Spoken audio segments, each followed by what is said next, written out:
What's up guys? Bukan Khairul Amin ya. Cuma nak bagi tahu. Kalau ada orang datang kat kau cakap, boleh pinjam IC ataupun lesen tak? Nak buat bisnes kejap je. Wah, macam best je kan? Bisnes? Aku pun tak tahu bisnes apa dia buat. Tapi yang pasti untung besar. Untung dia kita yang kena. Tapi yang kelakar ni, ada juga orang kita yang baik hati sangat, pinjamkan IC ataupun lesen tu, janji dapat duit. Dapat duit sikit.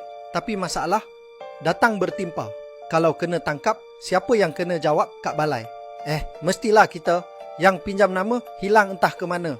Dah lah, bila polis datang, kita pula yang jadi pemilik syarikat, sedangkan si peminjam nama tu dah jadi ghost. Senang je dia lari, tinggalkan kita dengan masalah. Bagus juga jadi ghost ni, hidup bebas tanpa beban.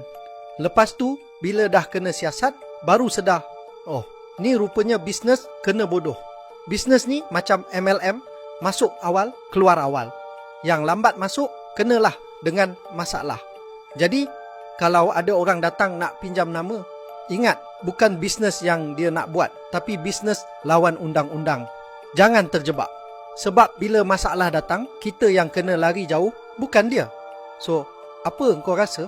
Kalau orang datang minta pinjam IC, terus bagi atau bagi alasan, saya tak boleh tolong.